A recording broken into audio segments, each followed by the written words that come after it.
Hello guys, welcome back to our channel Itihaas Gyanam. यार, last video में हमने जो कवर किया था वो किया था क्रिटिक ऑफ ऑब्जेक्टिविटी। लास्ट के टू वीडियोस हमने ऑब्जेक्टिविटी को लेकर कवर किए थे। पहले फर्स्ट वीडियो में मैंने आपको बताया था ऑब्जेक्टिविटी के बारे में, and then in the second video we covered the critique of objectivity. ठीक है, जिसमें हमने तीन मेन क्रिटिसिज्म हमने ऑब्जेक्टिविटी के देखे थे। First was the evidence bias and evidence and historians bias. Second was cultural relativism, the concept given by Clifford Geertz. And third was postmodern critique. ठीक है, तो हमने कुछ बेसिकली उसके बाद हमने फिर देन वी मूव टुवर्ड्स कि हाउ आइडियली, मतलब ये क्या पॉसिबिलिटी है कि हम ऑब्जेक्टिविटी को बिल्कुल ही इग्नोर कर दें। ठीक है, then we talked about what the historians ideal step should be regarding objectivity. Now in today's video we will be covering about causality. देखिए, मैंने जैसा कि आपको पहले की वीडियोस में भी बताया है कि सोशल साइंस की सबसे अच्छी बात क्या है कि इसमें हमारे पास जो वर्ड है, ठीक है, उसी को लेकर उसी से आप मतलब अपना किसी भी चीज़ का मतलब समझ सकते हैं। अब देखिए, ये कॉजैलिटी है। ठीक है, अब यार कुछ ये कॉज से रिलेटेड है। अब कॉज का जो मीनिंग होता है, ठीक है, हिंदी में क्या होता है कॉज का मतलब कि उसका कोई मतलब वजह क्या है किसी भी चीज़ की। तो ये कुछ इस चीज़ से रिलेटेड होगा कि क्यों हुआ, कैसे हुआ, क्या हुआ। ठीक है, किसी दो चीज़ के बीच में क्या वजह रही। तो इस तरह के जो क्वेश्चंस हैं, हम कॉजलिटी को जो ये शब्द है, ठीक है, एटिमोलॉजिकली अगर हम देखें तो इस वर्ड को पढ़कर हमको ये समझ में आता है। अब आगे इसकी हम बेसिकली डेफिनेशन में चलते हैं। तो it refers to the relationship between causes and effect. यार देखो, दो चीज़ हुई होंगी। एक तो कुछ मतलब कुछ कॉज रहा होगा जिसकी वजह से कोई एक हमारे सामने चीज़ होती दिखाई पड़ती है, उसके होने के पीछे की कोई ना कोई वजह रही होगी। ठीक है, दैट कॉज। और उस वजह से हुआ क्या, क्या इफेक्ट आया। ठीक है, जैसे कि आपको एक बहुत देसी मतलब एग्जांपल मैं देता हूँ। सपोज करो आप मैंगो खा रहे हो, आम खा रहे हो। ठीक है, अब मैंगो में से रस निकल रहा है। ठीक है, अब वो रस के पीछे रीज़न क्या है कि आप उसको दबा रहे हो। तो दैट प्रेस करना, अपने जो फिस्ट से उसको प्रेस करना is actually a cause. And effect क्या हो रहा है? इफेक्ट हो रहा है उसके बीच में जो उसका जो रस निकल रहा है। ठीक है, so that is a cause and effect relationship. तो causality is talking about that relationship between cause and effect. How one event, ठीक है, एक जो इवेंट है और जो कंडीशन है, it leads to the occurrence of another. बहुत क्लियर है, बहुत सिंपल है ये। ठीक है, कि एक इवेंट की वजह से जो मतलब दूसरा इवेंट हो रहा है, क्या ऐसा क्या हो रहा है उस इवेंट में। ठीक है, उस इवेंट की वजह से ऐसा क्या हो रहा है कि दूसरा इवेंट हो रहा है आपके सामने। ठीक है, ऐसा क्या हो रहा है कि आपके सामने आम का रस निकलता दिखाई दे रहा है। और हो क्या रहा है? हो ये रहा है कि आप उसको प्रेस कर रहे हो, you are pressing it with your fist. तो यही ये कहना चाह रहा है। So it focuses on explaining why specific events happened by identifying their causes. कि वो फोकस किस चीज़ पे कर रहा है कि कोई पर्टिकुलर जो स्पेसिफिक इवेंट हो रहा है, वाई इट हैपन्स, और आइडेंटिफाई करता है ये उनके कॉजेज का। Now traditionally, causes they were thought to be events that happened before and were regularly connected to effects. Basically क्या है, ये कहना चाह रहा है कि हिस्टोरिकली या ट्रेडिशनली आमतौर पर क्या होता था कि ऐसा कोई भी इवेंट जो पहले हो जाता था, ठीक है, वो उसको कॉज मान लिया जाता था। ठीक है, और बाद वाले इवेंट को इफेक्ट मान लिया जाता था।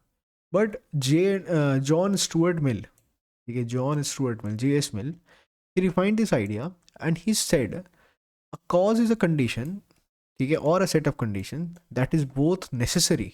देखिए, ये यहाँ पे important, necessary and sufficient. Necessary का मतलब ज़रूरी है और सफिशिएंट मतलब काफ़ी है for the event to occur. तो जो कॉज है, ठीक है, कॉज के लिए कॉज क्या है? It is actually a both necessary and a sufficient condition for the event to occur. भाई, अगला इवेंट जो होगा उसके होने की जो पीछे की वजह है, दैट इज़ कॉल्ड कॉज। और जो कॉज है वो अपने आप में ज़रूरी है और अपने आप में सफिशिएंट है। उसके अलावा आपको किसी और चीज़ के होने की आवश्यकता नहीं है कि नेक्स्ट इवेंट हो जाए, ठीक है। नाउ नेसेसरी का मतलब क्या हुआ, that without the cause the event would not happen, इसके बिना होगा नहीं कुछ, नेसेसरी का मतलब ये हो गया। सफिशिएंट का मतलब क्या हुआ, that if the cause is present the event will occur. भाई अगर ये कॉज प्रेजेंट है तो इवेंट तो होना ही होना है। देखो एग्जाम्पल भी मैंने दिया है यहाँ पे कि डेफिशिएंसी ऑफ विटामिन ए, तो ये माना जाता है जनरली जो डेफिशिएंसी ऑफ विटामिन ए है, विटामिन ए की कमी से हमें नाइट ब्लाइंडनेस होती है, ठीक है।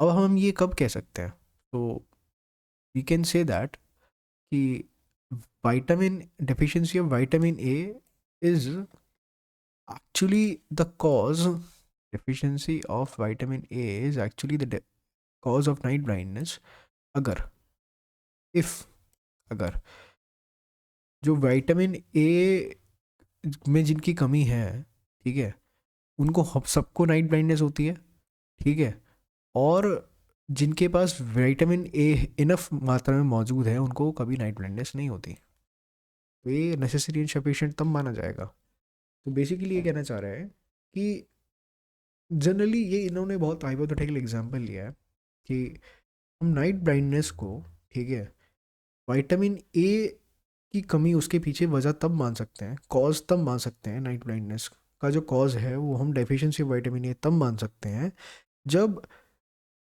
विटामिन ए की कमी जिनमें है उन सबको नाइट ब्लाइंडनेस है, और जिनमें विटामिन ए इनफ अमाउंट में है उनको नहीं है। तो then we can say that deficiency of vitamin A is actually a cause of night blindness. तो यहाँ जो इम्पॉर्टेंट वर्ड है that is cause of night blindness. Therefore white deficiency of vitamin A it becomes a necessary and sufficient condition of night blindness. Now it is it is important to understand that a cause must be necessary, ठीक है। Cause क्या होना चाहिए, एकदम necessary होना चाहिए कि जिसकी वजह से इवेंट होगा ही नहीं, पर ये नहीं है तो इवेंट होना ही नहीं है।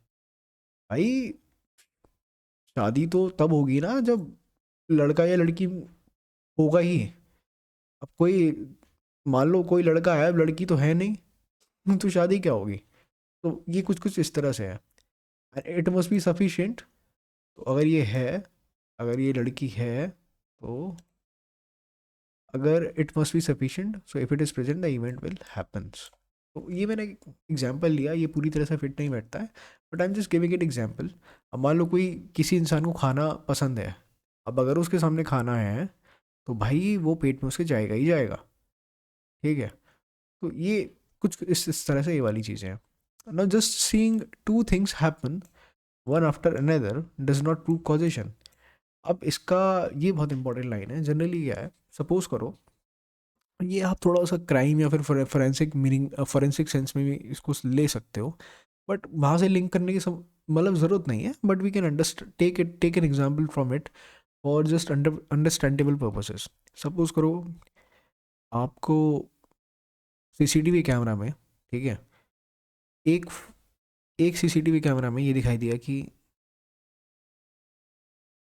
पर एक आदमी है वो एक कमरे में काम कर रहा है। फिर अगले 2 मिनट अभी की बीच की कोई वीडियो नहीं है, अगले 2 मिनट बाद आपने उसमें देखा कि वो उस रूम से बाहर जा रहा है, ठीक है। अब इसका मतलब ये तो नहीं हुआ ना कि वो उस बीच वो पर्टिकुलर, सपोज करो वो पहले खाना बना रहा था तो खाना बनाते ही वो बाहर निकल गया। अब बीच में कोई और इवेंट भी हो सकता है। तो बेसिकली यही है एग्जाम्पल। देखो ये है कि lightning before thunder, it does not mean lightning causes thunder. भाई बिजली चमकती पहले है, ठीक है, और आवाज़ उसकी वो बिजली चमकती पहले है और आवाज़ उसकी बाद में आती है, ठीक है। तो अब इसका मतलब ये नहीं है ना कि अगर वो चमक पहले आ रही है तो जो चमक जो पहले आ रही है, चमक इसका रीज़न है आवाज़ आने का, है ना। So that's what it is actually saying कि just seeing two things happen one after another it doesn't prove causation. इसका सबसे जो अच्छा एग्जांपल मुझे जो लगा वो यही है, बिजली चमकना, लाइटनिंग। तो लाइटनिंग में क्या होता है, बिजली पहले चमकती है, आवाज़ बाद में आती है ना। तो क्योंकि because light travels faster, sound travels बहुत कम स्पीड से as come when compare to light. तो देयरफॉर अब इसका मतलब ये नहीं मान लेंगे कि जो बाद में हमें बिजली की आवाज़ आ रही है उसका जो उसका रीज़न इसलिए ये लाइट का चमकना है, ये हम नहीं कह सकते। तो यही है, यही वो कहना चाह रहा है that seeing two things happen one after another it doesn't prove causation.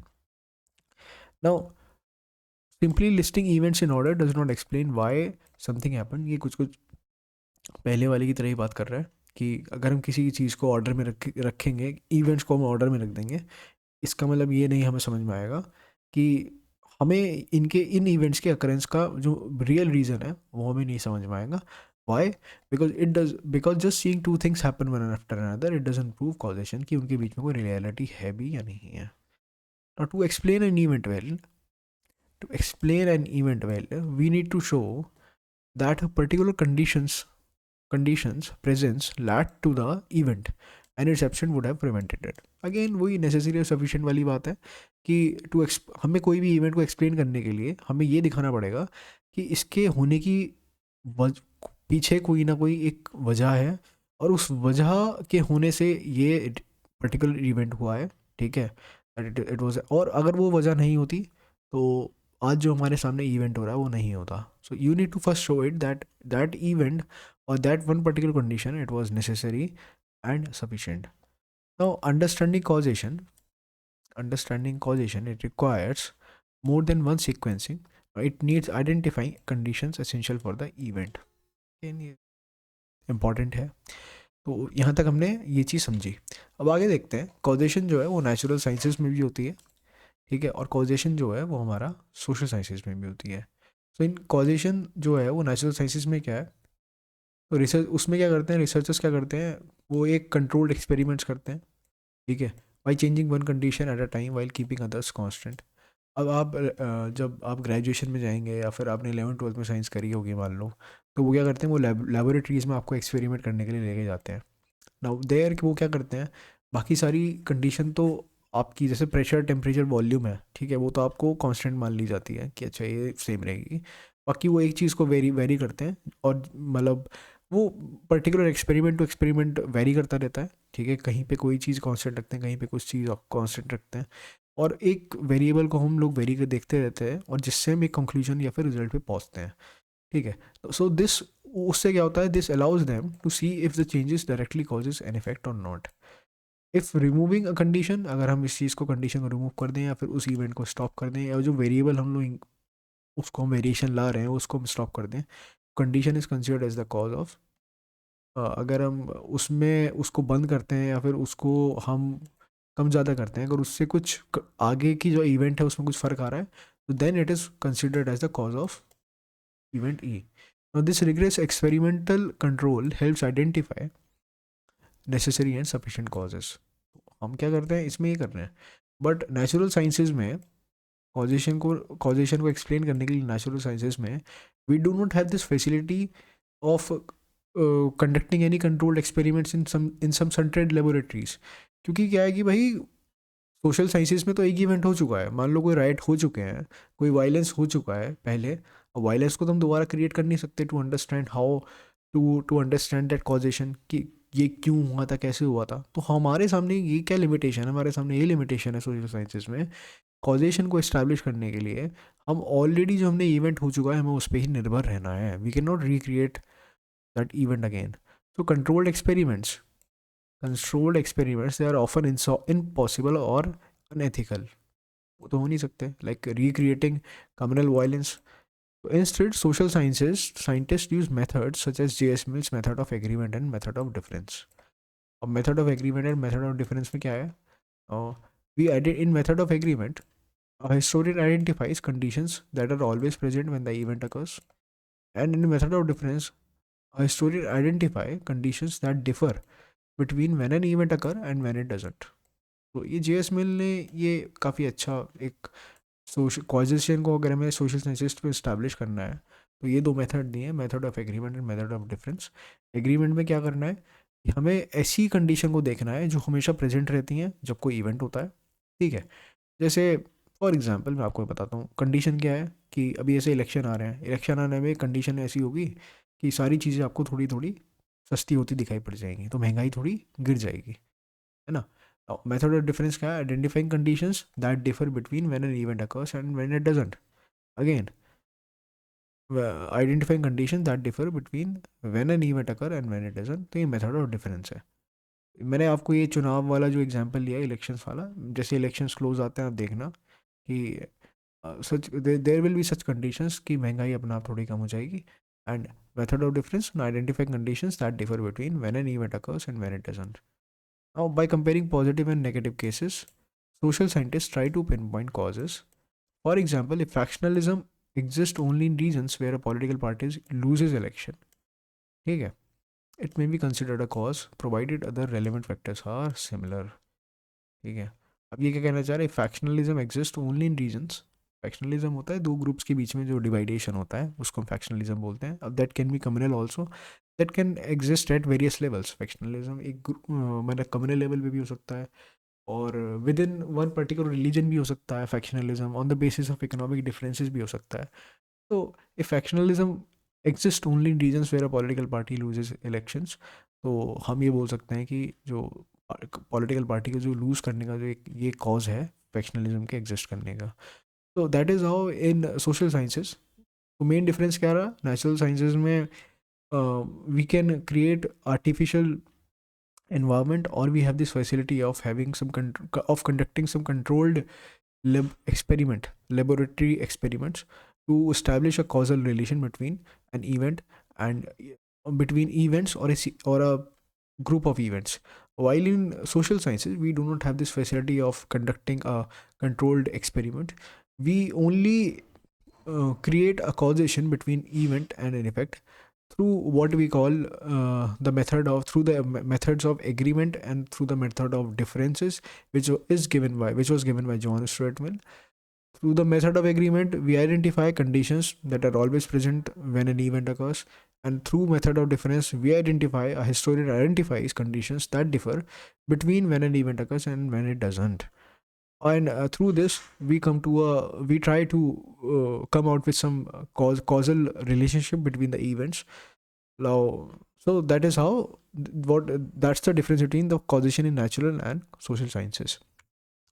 Now, what are the challenges that we face in social sciences to establish causality between the two events? That different context, they are rarely identical. यार हम मतलब हर event ना अपने आप में अलग unique है, तो we have different unique events. Okay, or they are not identical, so variations in conditions complicate causal conclusions. तो इस वजह से किसी भी causality या फिर causality establish करना दो इवेंट्स के बीच में बड़ा मुश्किल काम हो जाता है, क्योंकि कंडीशंस हमारी यूनिक है, हर बार यूनिक है, हमेशा कंडीशंस वेरी कर रही हैं. So it becomes very difficult to establish a causal relationship between any events. Now, unlike natural sciences, social sciences often study unique one time events. अब कोई इवेंट एक ही बार होता है, क्योंकि मैंने बताया ना आपको, वापस क्रिएट करने की आपके पास यहाँ मतलब अपॉर्चुनिटी नहीं है. विदाउट कंपेरेबल केसेस, कोई कंपेरेबल, क्योंकि इवेंट यूनिक है तो कोई कंपेरेबल केस भी नहीं होगा. तो this limits the ability to generalise. इस वजह से हम कोई जनरलाइज कर ही नहीं सकते, ठीक है. इसलिए यहाँ पे कॉजल रिलेशनशिप को इस्टेब्लिश करना सोशल साइंसेस में थोड़ा सा मुश्किल हो जाता है, ठीक है. नाउ अब थोड़ा सा मैंने ये समराइज़ करने के लिए लिखा है फिलोसॉफिकल पर्सपेक्टिव क्या है इन चीज़ों का, कि natural sciences it seeks general laws and prediction to control and और मैनिपुलेट आउटकम्स, ठीक है. तो अब क्योंकि आपके पास ये नेचुरल साइंसेस में फैसिलिटी है कि आप कोई कॉजल मतलब आप कोई आर्टिफिशियल कंडीशंस क्रिएट कर सकते हो, ठीक है. आप वो एक्सपेरिमेंट्स दोबारा क्रिएट कर सकते हो.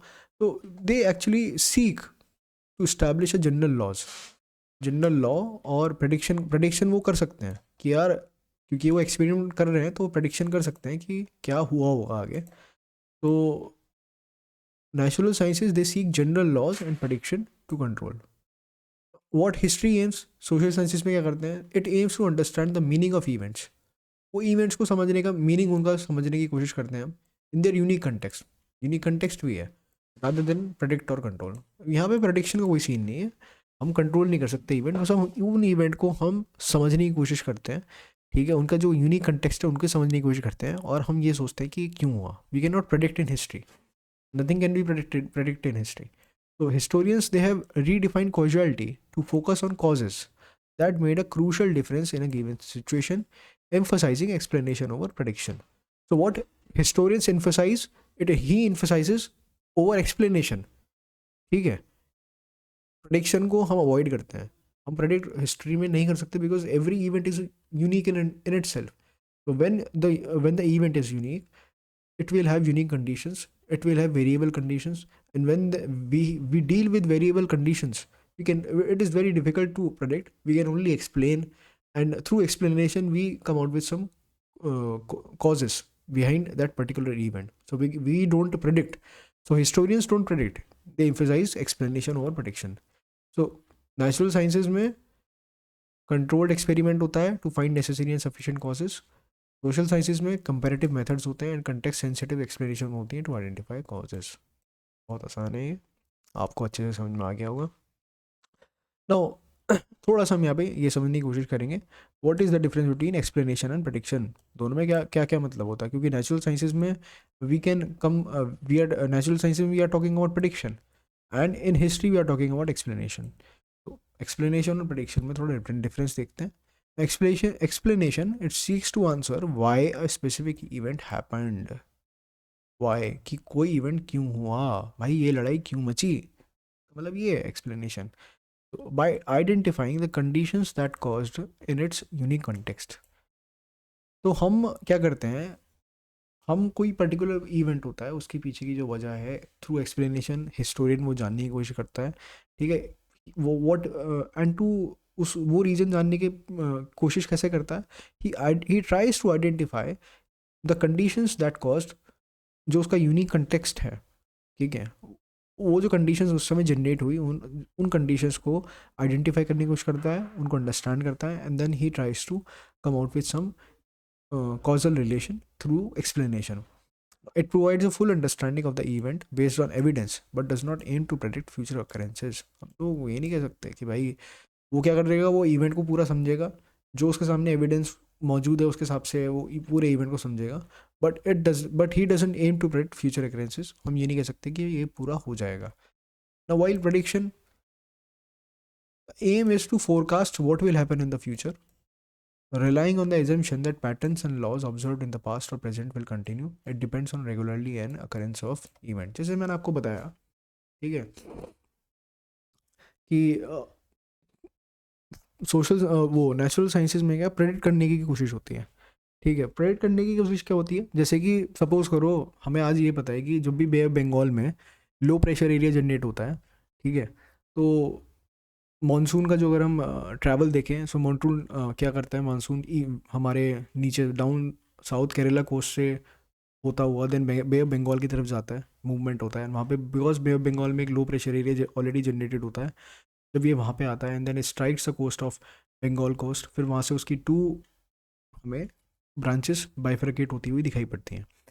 Now whenever there will be a low pressure area generated in any region, तो वहाँ पे कोई ना कोई एटमॉस्फेरिक डिस्टर्बेंस क्रिएट होगा ही होगा.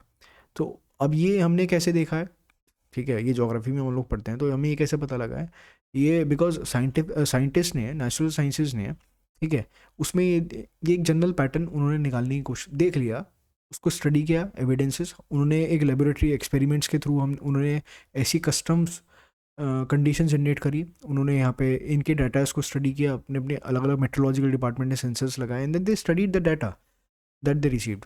तो अब वो ये प्रेडिक्ट कर सकते हैं कि जब भी इतना टेम्परेचर होगा, इतनी डेंसिटी होगी, कोई पर्टिकुलर ह्यूमिडिटी लेवल होगा, ठीक है, उतने एरिया पे एक लो प्रेशर एरिया जनरेट हो जाएगा. And when this low pressure area will generate through the, because उन्होंने एक जनरल पैटर्न ढूंढ लिया है, ठीक है, जनरल लॉ ढूंढ लिया है, उसकी वजह से वो प्रेडिक्ट कर सकते हैं कि ये जो एरिया है ये थोड़ा डिस्टर्बिंग एरिया बन जाएगा.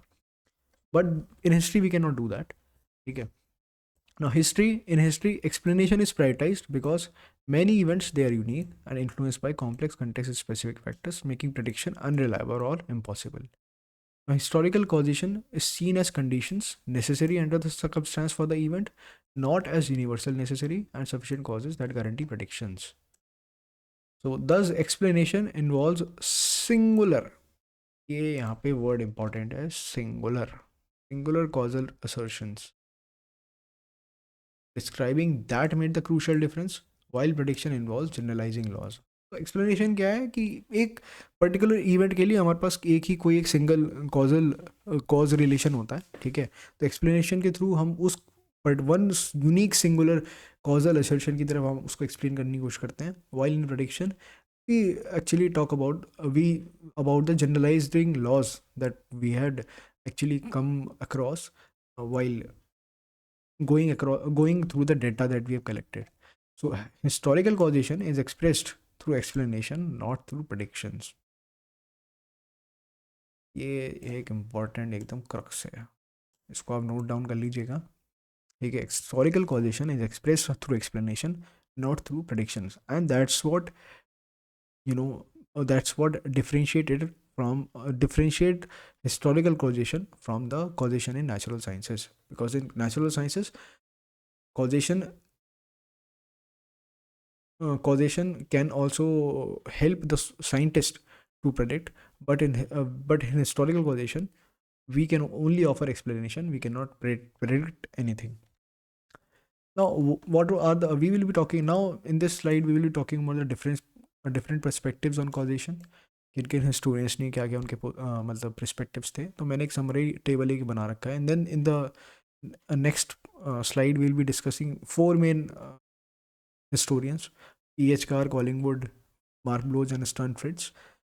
तो ये थोड़ा सा आप देख लीजिए, बहुत इंपॉर्टेंट है यहाँ पे। डिवाइन और कॉज कॉज को डिवाइन मतलब कोई भी इवेंट होने के पीछे देख देवी शक्ति डिवाइन, कि ये देवी शक्ति इन्वॉल्व है किसी पर्टिकुलर इवेंट के, ये भी एक पर्सपेक्टिव था। तो इसका क्या है, events cause by the will of God और सुपर नेचुरल फोर्सेस, ठीक है। और ये हिस्टोरियंस कौन थे, जो मिडीवल हिस्टोरियंस थे या फिर चर्च हिस्टोरियंस, उन्हें कुछ उस समय साइंस इतनी डेवलप नहीं थी, समझ नहीं आता था, तो एक्सप्लेनेशन देने के लिए क्या कोई भी हुआ है तो भगवान की मर्जी से हुआ है या नेचर की मर्जी से हुआ है, तो they will find cause in the nature. So that is why this perspective is known as divine or providential. Now, deterministic और positivist trend, देखिए साइंटिफिक और पॉजिटिविस्ट, इन लोगों ने क्या पर्सपेक्टिव दिया, इसका क्या मतलब हुआ कि history follows universal laws and can be studied scientifically, ठीक है। अगेन ये बहुत इंपॉर्टेंट है, history follows universal laws and can be studied scientifically, ये पॉजिटिविस्ट बोल रहे हैं, ठीक है। इनमें ऑगस्ट काउंटे हैं, और जो पॉजिटिविस्ट स्कूल ऑफ हिस्टोरियंस के जो हिस्टोरियंस हैं उन लोगों ने ये बात करी कि हमको हिस्ट्री के कॉजेज जानने के लिए, मतलब वो कह रहे हैं कि पर्टिकुलर एक कोई हिस्ट्री भी एक जनरलाइज साइंस है, उसके पीछे भी जनरलाइज्ड लॉज हैं, ठीक है। आपको हिस्टोरियन को उन कॉजेज़ को देखना है जो कि जनरल लॉज हैं, ठीक है। That's what they are talking about. Now एक पर्सपेक्टिव है सोशल और इकोनॉमिक या फिर स्ट्रक्चरल का, इसके जो कि हिस्टोरियंस है वो कार्ल मार्क्स हैं, एनएस स्कूल के, या फिर मैक्स वेबर है। What they are saying that causes lie in social structures, कोई भी हिस्ट्री में जो इवेंट हो रहा है उसके कॉज लाई करते हैं उसके सोशल स्ट्रक्चर के, क्लास स्ट्रगल या इकोनॉमीज एंड इंस्टीट्यूशंस के। तो ये कार्ल मार्क्स हैं, एनएस स्कूल के हैं, या फिर मैक्स वेबर हैं, ठीक है। तो इन लोगों ने जो कॉज है हिस्ट्री में, it lies in the socio economic and structural factors. Now Collingwood क्या बोल रहे हैं, कॉलिंगवुड ने क्या माना, ह्यूमन एजेंसी, इंटेंशनल। तो ही सेज दैट की causation based on human intentions, decisions and motive. ये बोल रहा है कि because he talks about history is a all history is a history of thought, he talks about that. तो therefore he says कि causation जो है it is based on human intentions, decisions and motives. Marc Bloch और Fritz Stern क्या बोल रहे हैं भाई साहब, और they are saying that multi causal contextual causes होते हैं हिस्ट्री में। तो बहुत सारे इवेंट्स होते हैं, उनके बीच में मल्टीपल कनेक्शंस होते हैं, ठीक है, मल्टीपल कॉजेज होते हैं। Therefore multiple interconnected causes from political, economic, social and cultural factors, वहाँ पे कॉजेशन लाई करता है। कल्चरल और relativitist, cultural relativism, Mark Clifford Geertz, ये भाई पॉल रोथ, गैब्रियल स्पीगल, ये उसकी बात करते हैं। Now they are saying that causes they are interpreted through cultural bias and languages. Linguistic या पोस्ट मॉडर्न, थोड़ा थोड़ा ऑब्जेक्टिविटी की क्रिटिक की तरह आप लास्ट वीडियो वगैरह देखेंगे तो आपको अच्छे से और समझ में आ जाएगा। और दे आर सेइंग कि लैंग्वेज शेप्स रियलिटी, तो कॉजेज जो है वो लैंग्वेज में ढूंढने की कोशिश करो आप। History is narrative shaped by discourse, not objective fact. ये तो कम्प्लीटली लिंग्विस्टिक और पोस्ट मॉडर्न तो क्या बोल रहे थे कि history is fiction, Hayden White का फेमस स्टेटमेंट है।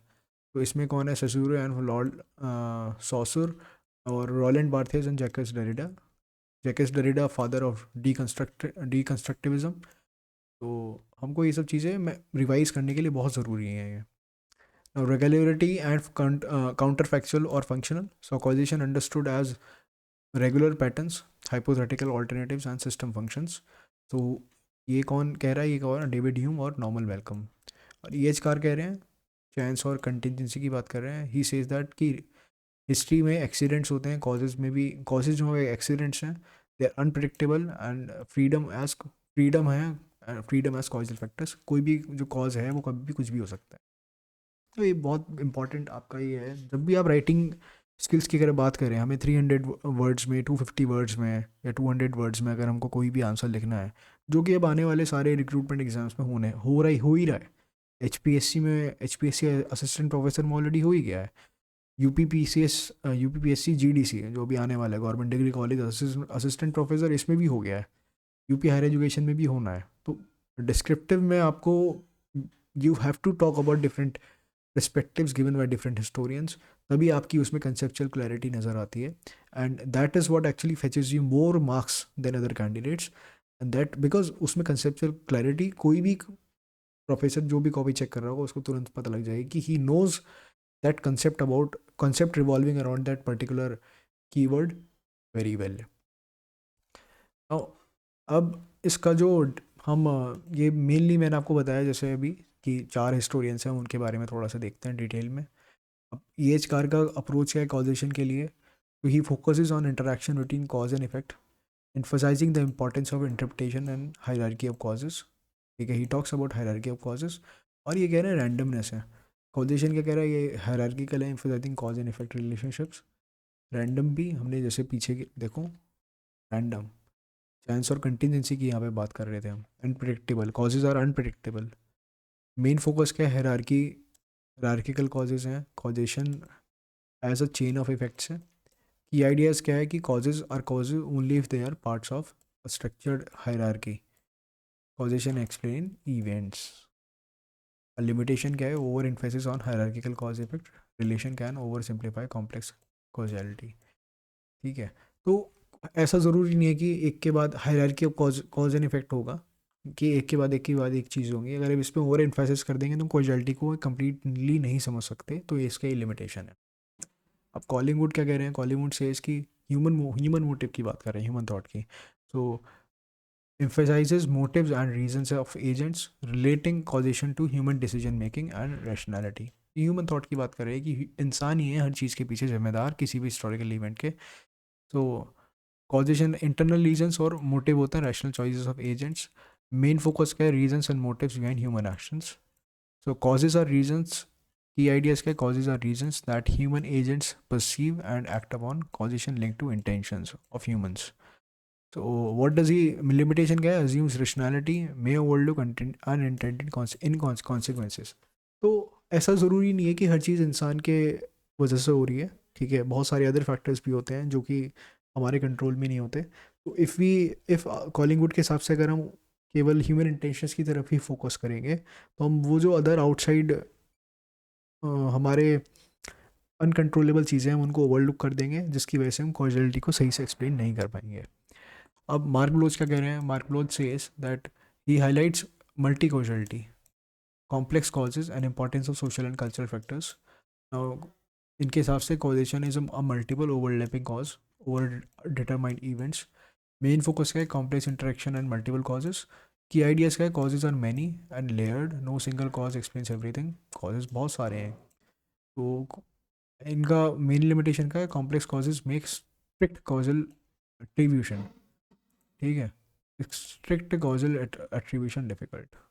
अब मल्टीपल कॉजेज़ की अगर बात करोगे तो यार अब कितने कॉजेज़ पे हम लोग जाएँ, तो इसलिए एक कॉजैलिटी को एक्सप्लेन करना थोड़ा सा मल्टी कॉजेज़ में थोड़ा सा डिफिकल्ट हो जाता है। नाउ फ्रिट्ज स्टर्न की वो किस बारे में बात कर रहे हैं, ही emphasizes the complex intertwined causes involving social, culture and political factors, multi-causal, dynamic and context specific causes। Main focus का interaction of social, political and cultural forces. Now, key ideas: causation involves multiple, often overdetermined factors, and main limitation क्या है? Over reliance on interplay of causes. It can make analysis very much complex because ये बहुत सारे वो कह रहे हैं कि आपको मल्टीपल लेवल पे जाके कॉजेज़ को समझने की ज़रूरत है, because causes can occur at various levels, and because they are complex, intertwined causes, and various other dimensions of social sciences they are involved. So that is society, culture, political factors. They're all involved, and this is what actually limits his view about causality. That he it seems to be that there exists an over reliance on interplay of causes, and it makes analysis very much complex. ना example थोड़ा सा है इसमें कि H car ने थोड़े से example जैसे सब उसकी जो आइडिया को समझने के लिए वो दी है, causes of Russian revolution. Car emphasizes the complex layered causes such as the failure of Tsarist regime, growing socio-economic inequalities, and the impact of World War One. Interacting behind the scenes, now he stressed that these causes are hierarchical, linked with the failure of political leadership as the primary cause, but also involving social and economic factors. And the second idea about Car, it comes from the fall of the Roman Empire. Now, Car would point to multiple intertwined causes like barbarian invasions, economic decline, and internal political instability rather than a single cause. The fall cannot be explained by one factor alone, but it is a complex interplay of causes at different levels. So, हमने जैसे EH car के बारे में बात करी, he talks about structure hierarchy of causes, or structure there is or hierarchy of causes, or and multiple causes also, and they are random in nature. So ये हम दो जो हिस्टोरिकल इवेंट्स हैं हम उसको बड़े अच्छे से यहाँ पे समझ सकते हैं. कॉजेज, कॉलिंगवुड कॉलिंगवुड क्या करता है?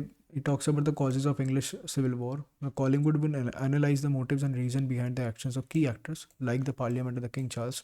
इसने ह्यूमन इंटेंशंस को एक रीज़न माना, सबसे ज़्यादा important, focusing on their intentions, beliefs, and decisions. For example, the king's belief in the divine rights and the parliament's desire for the constitutional limits are the reason that caused the conflict. और 1857 का rebellion का देखें तो he would argue that causes include the motives of the rebel such as resentment over cultural insensitivity, economic grievances, and political autocracy of the British East India Company, all rooted in the act of reasons of actions and decisions. Basically ये human intentions and human actions को ही historical event की वजह मानते हैं. The mark Baloch, he talks about the multi causality, a variety of causes. So blotch would identify causes like इनका French revolution अगर हम देखें, ठीक है, तो he would identify causes like the social structure rooted in inequality, economic hardship, and the influence of Enlightenment ideas.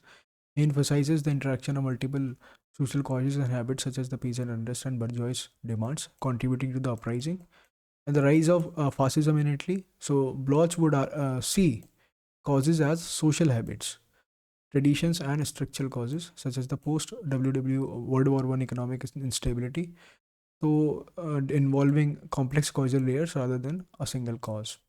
यही मतलब हर historian का यहाँ पे मैंने एग्जांपल दिया है कि आपको अगर इनका पर्टिकुलर आइडिया समझ रहे हैं कॉजेशन से रिलेटेड, आप इन पर्टिकुलर इवेंट्स को इनके आइडियाज से ऐसे समझ सकते हैं, ठीक है. इवन तो बहुत ज़्यादा मतलब आप देखेंगे कि इंटरमिक्सिंग है काफ़ी चीज़ों की, बट अगेन थोड़ा सा एक ब्रॉड पर्सपेक्टिव, ब्रॉड आइडिया समझने के लिए हम उसको ऐसे समझ सकते हैं. तो फ्रिट्ज स्टर्न ने थोड़ा नाजी जर्मनी में काम किया है, तो उन्होंने इन दोनों को ही एग्जाम्पल दिया है. So Stern emphasizes the cultural despair and social upheaval after World War I. Causes include the widespread sense of national humiliation, defeat, and cultural alienation. इन्होंने जैसे कि बोला था कि आपको मल्टीपल लेवल्स पे जाके कॉजेज को ढूंढना पड़ेगा, सोसाइटी लेवल पे, पॉलिटिकल लेवल पे, इकोनॉमिक लेवल पे, ठीक है. तो basically causes they are in the form of a complex web. तो यही वो नाजी जर्मनी के राइज में है, ये इतने सारे रीजंस लेके आ रहे हैं, societal fears, not just economic hardships और पॉलिटिकल एक्सट्रीमिज्म्स अलोन. ऐसे ही fall of the Austro Hungarian empire की तरफ अगर हम देखें, so causes include the complex social, cultural, and political pressures nationalist movements, war exhaustion, internal ethnic tensions. अब इन सब में क्या दिक्कत आ रही है, जैसे उसका लिमिटेशन था, हमको एक एनालाइज करने में थोड़ी प्रॉब्लम होती है क्योंकि हमारा कोई फिक्स लाइन नहीं है, हम किसी भी तरह हम सोच सकते हैं। बट इसका एक ये भी फ़ायदा है कि you can understand one particular event in its complete form. I would not say that complete form because complete will be a little bit of an extreme word, but definitely हम उसको थोड़ा सा ज़्यादा अच्छे से समझ सकते हैं। बट उसका अगेन डिसएडवांटेज क्या है कि हमको एनालिसिस करने में थोड़ा सा प्रॉब्लम आएगा, बिकॉज हम उसको मतलब काफ़ी we are thinking in multiple dimensions to arrive at a causality. So that's all about today about causation. तो गाइज, अगर आपको वीडियो मेरा पसंद आए तो शेयर करें, लाइक करें, सब्सक्राइब करें, ठीक है। और मैं बहुत ही रिलेवेंट एग्ज़ाम रिलेटेड कंटेंट इसमें यहाँ पर डिलीवर करने की कोशिश कर रहा हूँ, ठीक है। मेरे को खुद, मैं स्लाइड्स यहाँ पे बनाता हूँ, नोट्स वाइट्स फॉर्म में ये स्लाइड बना रहा हूँ, ठीक है, ताकि बहुत ही सिंपल वे में आपको एक्सप्लेन कर सकूँ। और इस कंटेंट को डेवलप करने में मुझे काफ़ी मेहनत भी लग रही है, बहुत मेहनत लग रही है, क्योंकि इससे बेहतर कंटेंट मेरे को नहीं लगता यूट्यूब पे कोई और अवेलेबल है, क्योंकि यही एक डेफिसिट एरिया भी था जिसकी वजह से मैं ये कंटेंट लेके आया था। तो आपको प्लीज़ ये जो सारी वीडियोस मैं अभी तक, ये मेरी ये 6th वीडियो होगी, 6th लेक्चर है, तो प्लीज़ फर्स्ट लेक्चर से आप रेगुलर देखिए, ठीक है। आपको सारी चीज़ें एकदम क्लियर होती चली जाएंगी। ये टॉपिक्स पे वीडियो कोई बनाता भी नहीं है because it requires a lot of conceptual clarity, ठीक है। इतनी मेहनत कोई करना नहीं चाहता है। लोग ज़ीरो टू हीरो, 5 घंटे का महासंग्राम और पता नहीं क्या क्या, वो ऐसी वीडियोस लगाने में तो लाने में तो सबसे पहले हैं, क्योंकि उसमें कुछ नहीं करना होता। उसमें वो कोई भी बुक लेते हैं, उसका क्वेश्चन लेते हैं, क्वेश्चन आपके सामने वो महासंग्राम में चला देंगे 5 घंटे का, कॉपी पेस्ट वाला मटेरियल होता है वो सारा, ठीक है। तो वो तो करना बहुत आसान है। अगर आपको मेहनत नहीं करनी है या फिर अगर आपको बच्चों का पागल काटना है तो ये करना तो बहुत आसान है। मैं भी 5 घंटे की सीरीज ला दूँ और फिर से वही काम कर दूँ, तो ये तो छलावा है। मेरा कोई ऐसा ऑब्जेक्टिव है नहीं, बिकॉज मैं अपने पैशन के लिए कर रहा हूँ। मुझे अपने, मैंने आपको जैसे फर्स्ट लेक्चर में बताया कि नाउ इट्स अ टाइम कि मैं हिस्ट्री को कुछ दूँ, ठीक है। तो मेरा ये है कि थोड़ा सा आप, मैं पैशनेट हूँ थोड़ा सा हिस्ट्री के लिए, तो I want to build a good content, ठीक है, जो आगे आने वाले जो बच्चे इस वीडियो को देखेंगे उनको बहुत फ़ायदा पहुँचे। इसलिए मैं कोई ज़्यादा ये नहीं चाह रहा कि भाई मेरे को बहुत फेमस होना है या कुछ होना है। I am just doing my duty, my basic duty, what as a student, as a researcher, और as a follower of history, what it says is to remain truthful about the content, to remain truthful about the objectives with which I am making my videos. That's it, and I am doing that only. तो guys, आज के लिए इतना ही। तो next video में generalisation के ऊपर लेके आऊँगा। आपके जो सारे के सारे कंसेप्ट हैं एकदम पूरे हो जाएंगे। फिर हम हिस्टोग्राफी में चलेंगे, और आपको कोई आधी हिस्टोग्राफी आपको ऐसा लगेगा कि मेरे सारे नाम ये सुने सुने लग रहे हैं। इतनी ईजीली सब कुछ हो जाएगा, आपको पता भी नहीं लगेगा। और मतलब बस आप वीडियोस को सीक्वेंस वाइज देखते रहिए, क्योंकि ये जो स्लाइड्स हैं, देखो कितनी डिटेल में मैं बना रहा हूँ, ठीक है। इसके अलावा अगर आप मुझसे बोलोगे हमें नोट्स प्रोवाइड कर दो, तो भाई नोट्स भी मैं प्रोवाइड कर दूंगा, बट इससे ज़्यादा और अच्छे, मतलब मैं नोट्स, मतलब कोई और प्रोवाइड कर ही नहीं रहा, तो बचा ही नहीं है अब इसके अलावा कुछ। मैं आपको सब टेबुलर फॉर्मेट में भी दे रहा हूँ, समराइज़ करके भी दे रहा हूँ, इवेंट्स को एक्सप्लेन, एग्जांपल के तौर पे एक्सप्लेन भी कर करके दे रहा हूँ, तो अब कुछ और बचा नहीं है इसमें, ठीक है गाइस। तो थैंक यू, मिलते हैं जल्द।